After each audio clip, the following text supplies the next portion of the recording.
Oh, now that I'm back from boot camp, I need to figure out what to wear for next week's show. One Malaysia? No, did that already. Oh no. What hair do I wear?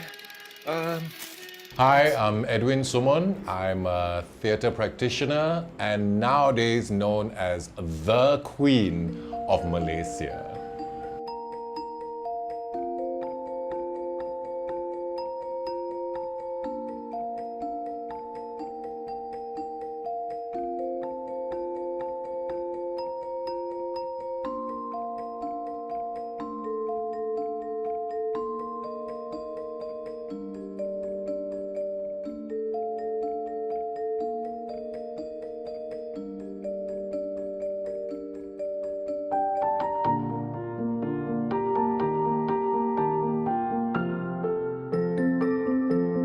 Hi, Edwin. Hi. Now, can you tell us a bit about your life, where you're coming from, and when you were a small kid? When I was a little boy, I'm still a little kid, but I was born here in Kuala Lumpur many years ago.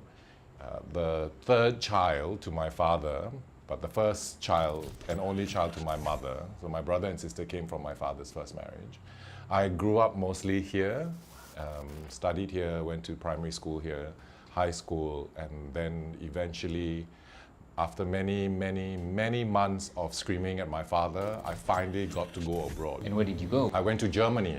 Oh, whoa. Yeah, then I was there for about 3 years, 4 years. What were you studying in Germany? Okay, this is the best one. International relations.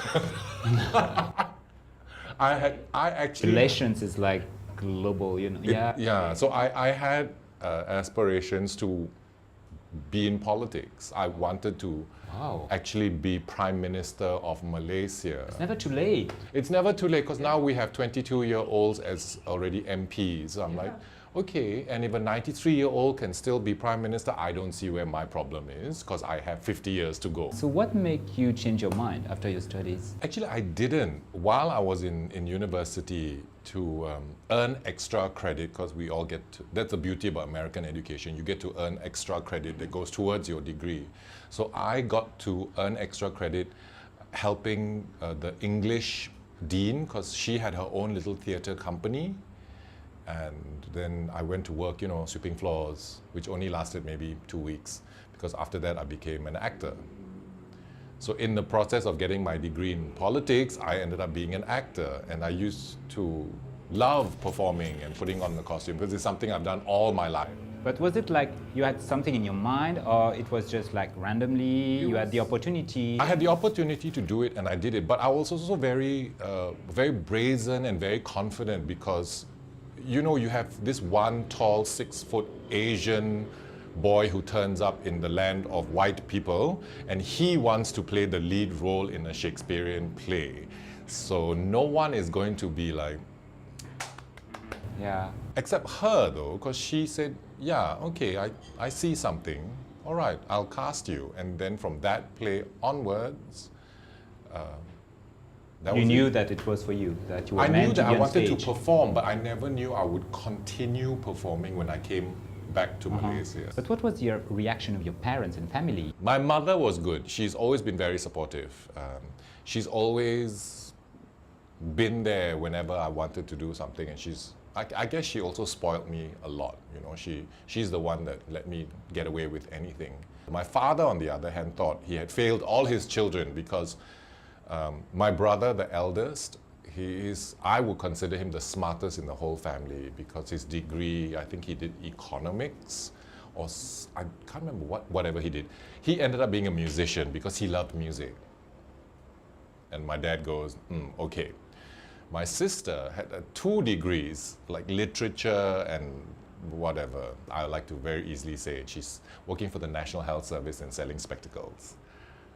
And then I came along and wanted to be a politician, and suddenly I'm an actor. So all three children now in his head were like, yeah. But this is also what my father taught us. He said, you know, in your life, you are responsible for your actions. You do whatever you want to do. Yeah, I do agree. You know, it's if you get into trouble, only you can get yourself out of trouble. So do whatever you want, but it's your life. Don't expect us to be around forever to help you.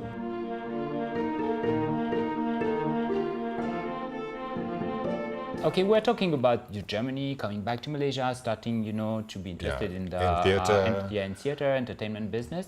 And what happened little by little? Little by little, I was still trying to find my voice, and you get into a relationship, you fall in love, you think you're going to get married. It didn't happen. He left me for someone else, and I started my own theatre company, which became, with its first show, an award-winning theatre company.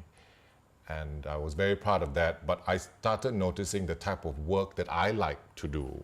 I mean, having done Instant Cafe, where it's very social, political, but always about people as a whole. But I started liking to do work when it involved the individual. Then 2009 came along, and I was hired to do a show in Singapore. In that process, also ironically, was the first season of RuPaul's Drag Race.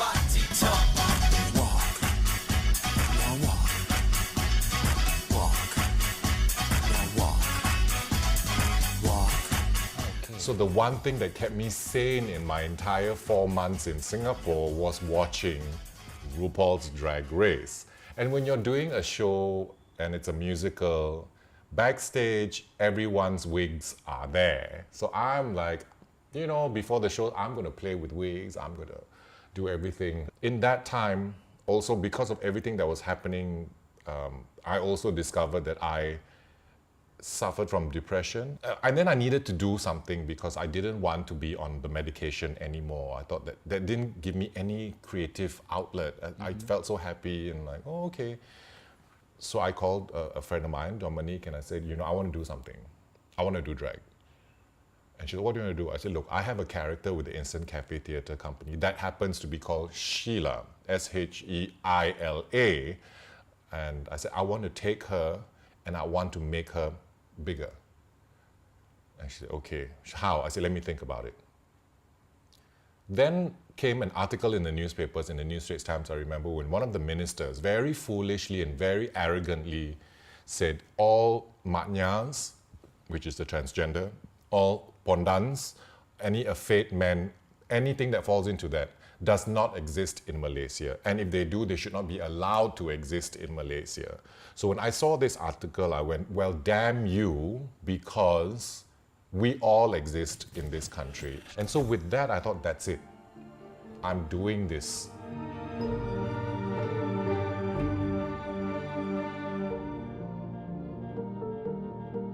From my theatre, that individual moved on to Shelah, and Shelah just took it, and no one cares about Edwin anymore because it's all about Shelah now. So that's when Shelah was born. And that's when Shelah was really born, in 2009. So it's not just about entertainment, it's more than just entertaining It's more people. than that. It's making them more conscious. Hello, lovers. Oh, hello, my newfound friend from Barcelona. Hi. We know a little bit more about Shelah and this character, how she came out. Yeah, the reason why The reason why. And what was the difficulties you encountered with Shelah? Did you, or was it like easy? Or?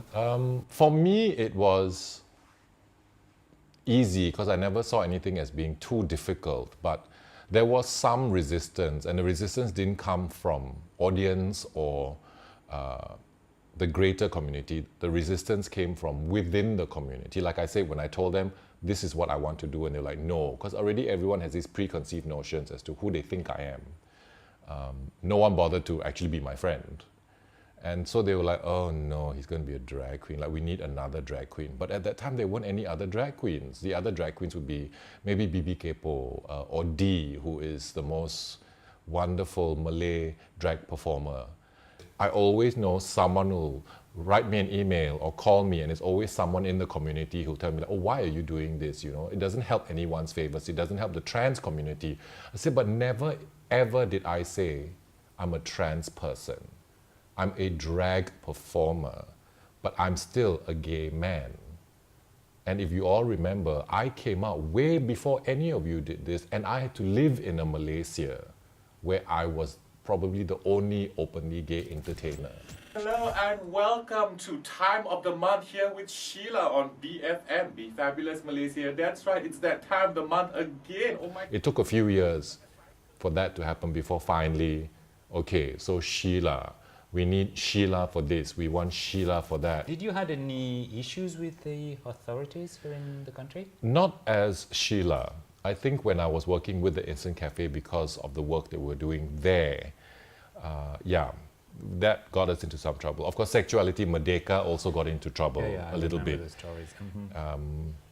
But me as Shelah, I think I have been very lucky because of the way I do things. You know, my comedy, I don't mention people by name. I don't mention situations. I suggest, and the audience will know what I'm saying. And I think also the authorities nowadays, they're not too fast anymore about who they go after.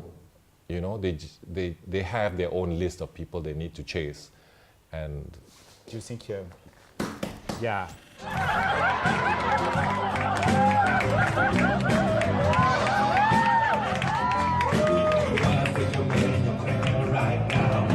everyone's asking me why I'm taking the whole of 2018 off. One, because I have my personal life to sort out, which I don't want to have anything disturb it. Two, knowing that election was happening this year, and you know all my work comes from observing what they do. Mm-hmm. And if I jump in and do something now, I'm going to be jumping in doing what everyone else is doing. I want to watch and see what happens. You know, we have the rest of the year to figure out what happens. So I need to sit back with all the things and tricks that I've accumulated, and then when I'm ready, I think I can still come back and talk about what happened. And by the way, whenever this comes out, I think I'm doing a show in February, so get your tickets somewhere, I don't know. We will all be there. Of course, first row. But that's important. It may be the only role.